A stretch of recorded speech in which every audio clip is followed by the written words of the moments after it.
دلی ہند کے علاقہ سلیم پور کے مقیم 22 سالہ مسلم نوجوان کے قبول اسلام کا ایمان افروز واقعہ انہی کی زبانی سنی۔ ان کا کہنا کچھ یوں ہے: میں ایک غیر مسلم خاندان سے تعلق رکھتا تھا۔ میرے والد کی خواہش تھی کہ میں ڈاکٹر بنوں۔ اس سلسلے میں انہوں نے مجھے 1994 میں اپنے ڈاکٹر دوست کے کلینک بھیج دیا۔ وہ غیر مسلم ڈاکٹر مسلمانوں سے اس قدر نفرت کرتا تھا کہ ان کے ہاتھوں سے چھوئی ہوئی چیز کھانا یا پینا گوارا نہ کرتا۔ میری بھی یہی عادت بن گئی کہ سارا دن پیاسا رہتا مگر مسلمانوں کے ہاتھ سے پانی نہ پیتا۔ کئی سال یوں ہی گزر گئے۔ ایک روز سبز امامے میں ملبوس ایک اسلامی بھائی آنکھوں کے آپریشن کے لیے وہاں آئے۔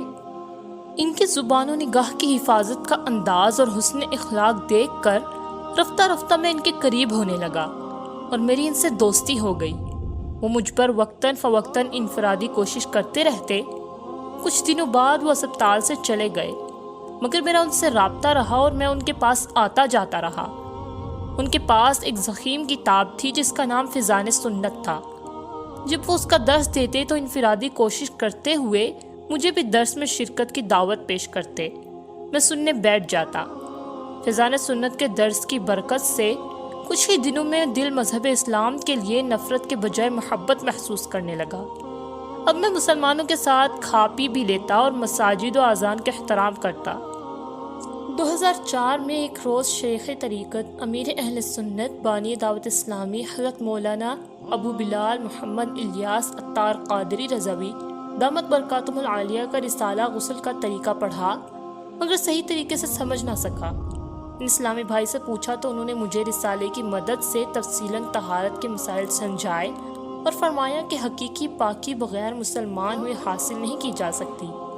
وہ وقت میری سعادتوں کی بلندیوں کا تھا۔ ان کے الفاظ نے میری زندگی کا رخ تبدیل کر دیا۔ میں نے کچھ دیر سوچا اور پھر کلمہ طیبہ پڑھ کر دائرہ اسلام میں داخل ہو گیا۔ کفر کے اندھیرے چھٹ گئے اور میرا دل نور اسلام سے جگمگانے لگا۔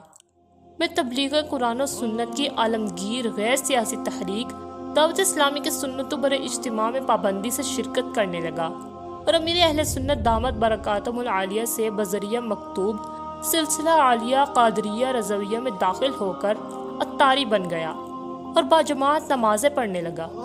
مگر کبھی کبھی شیطان مذہب اسلام کے لیے وسوسے ڈالتا تھا۔ ایک روز امیر اہل سنت دامت برکاتہم العالیہ کا رسالہ بڈھا پجاری پڑھا تو ان تمام وسوسوں کی جڑ سے کاٹ ہو گئی۔ الحمدللہ عز و جل 18 جولائی 2005 کو عاشقان رسول کے ہمراہ مدنی قافلے میں سفر کی سعادت ملی۔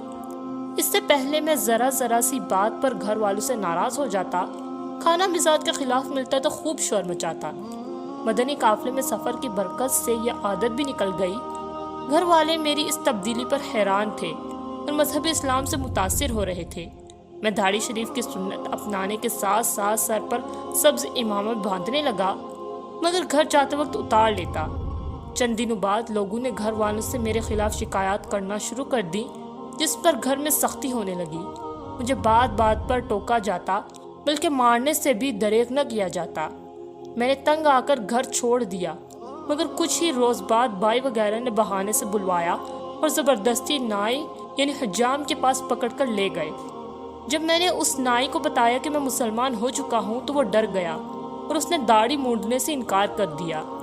میرے گھر والے بھی داڑھی کاٹنے سے ڈر رہے تھے مگر افسوس کہ علم دین سے بے پہرا ایک مسلمان نے گھر والوں سے کہا داڑھی رکھنا ضروری نہیں ہے، ہمیں دیکھو لاکھوں مسلمان کہاں داڑھی رکھتے ہیں۔ اسی بنیاد پر گھر والوں نے سوتے میں بلیڈ سے میری داڑھی مونڈنا شروع کر دی۔ میرا چہرہ لہو لہان ہو گیا۔ میں رو رو کر انہیں اس کام سے باز رہنے کی التجائیں کرتا رہا مگر انہوں نے میری ایک نہ سنی اور داڑھی مونڈ کر ہی دم لیا۔ چہرے سے بہنے والا لہو میرے آنسوں میں شامل ہو گیا۔ کفر کی تاریکی میں گھرے ہوئے گھر والوں کو یہ بھی احساس نہ رہا کہ میں ابھی اسی گھر میں پیدا ہوا اور پلا بڑا ہوں۔ انہوں نے اسی پر بس نہیں کیا بلکہ مجھے کمرے میں قید کر دیا۔ تن کے کپڑوں کے علاوہ میرے پاس کوئی لباس نہ تھا۔ میری نگرانی کی جاتی مگر میں کسی نہ کسی طرح چھپ کر نمازیں ادا کرتا۔ نیند کی قربانی دے کر بھی اپنا وضو قائم رکھتا تاکہ موقع ملنے پر نماز ادا کر سکوں۔ میرا کوئی پرسان حال نہ تھا، نہ مجھے کوئی ہمدرد دکھائی دیتا جسے میں اپنی پیتا یعنی دکھ بھری داستان سناتا۔ تقریباً 2 ماہ اسی طرح گزر گئے، یہاں تک کہ رمضان المبارک کا مقدس مہینہ تشریف لے آیا۔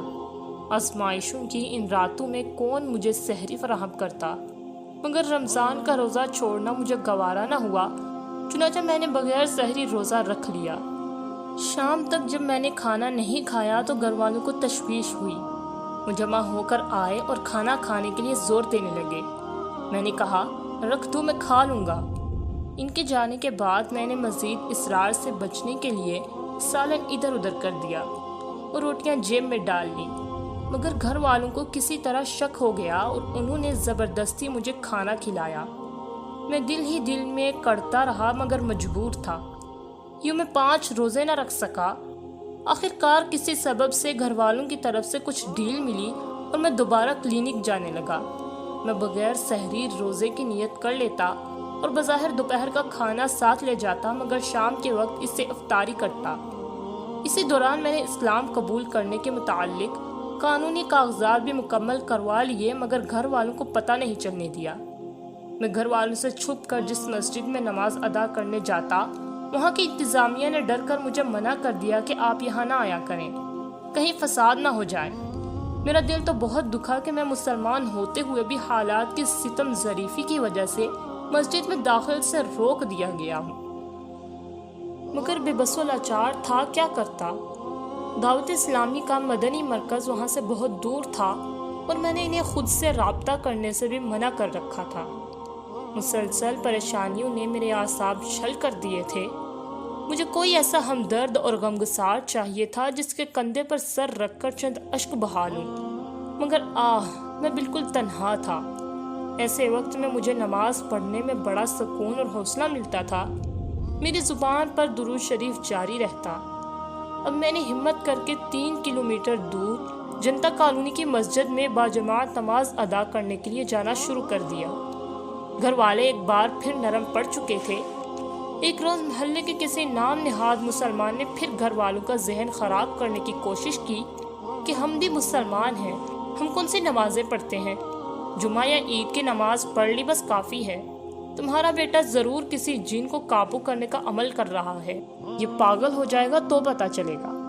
اس کی باتیں سن کر گھر والے ڈر گئے اور پھر سے سختی کرنا شروع کر دی، حتیٰ کہ میرے ہونٹ ہلانے پر بھی پابندی لگا دی گئی۔ گھر والے مجھے پکڑ کر ایک عالم کے پاس لے گئے۔ اس نے بھی کہہ دیا کہ مجھ پر اثرات ہیں۔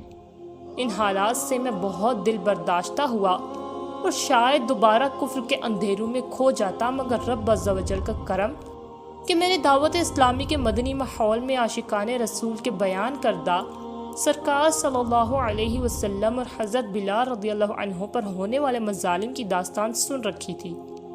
ان مظالم کے سامنے میری تکلیف کچھ بھی نہیں تھی۔ اپنے آقا صلی اللہ علیہ وسلم کی آزمائشوں کو یاد کر کے میرا ایمان اور مضبوط ہو جاتا۔ ایک روز میں چھپ کر دعوت اسلامی کے سنتوں بھرے اجتماع میں جا پہنچا۔ اطلاع پا کر گھر والے آ دھمکے اور وہاں سے مجھے اٹھا کر لے گئے۔ نہ میں نے کوئی مزاحمت کی اور نہ کسی کو کرنے دی کہ فساد ہوگا۔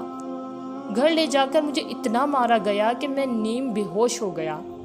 ہوش آنے پر میں نے گھر چھوڑنے کا پختہ ارادہ کر لیا، حالانکہ 3 دن پہلے ہی میری سرکاری نوکری کی تقرری کا آرڈر موصول ہوا تھا، جس کے لیے میں نے سالوں محنت اور کوششیں کی تھی۔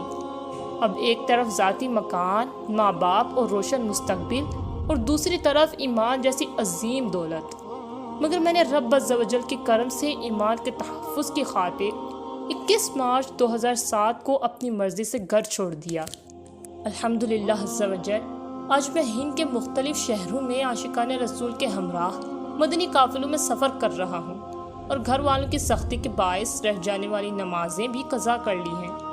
میری خواہش تھی کہ میں بھی کبھی نماز میں امامت کی سعادت حاصل کر سکوں۔ الحمدللہ عز و جل مدنی قافلے میں سفر کی برکت سے چند صورتوں کو درست مخارج کے ساتھ سیکھنے اور نماز کے مسائل یاد کرنے میں کامیاب ہو چکا تھا۔ 13 اپریل 2007 کو میری مراد بر آئی اور مجھے جھانسی شہر میں فجر کی جماعت میں امامت کی سعادت حاصل ہو گئی۔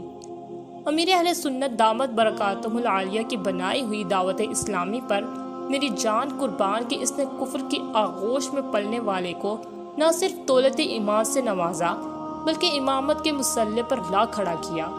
یہ سب میرے رب عز و جل کی رحمت، سرکار صلی اللہ علیہ وسلم کی عنایت اور میرے پیر و مرشد امیر اہل سنت دامت برکاتہم العالیہ کی نظر ولایت کا فیض ہے۔ اگر آپ کو ہماری ویڈیو پسند آئی ہو تو ویڈیو کو لائک کریں، شیئر کریں اور سبسکرائب کریں اور ساتھ دیے گئے بیل آئیکن کو بھی دبا دیں تاکہ آپ کو ہماری ویڈیو کا نوٹیفیکیشن ملتا رہے۔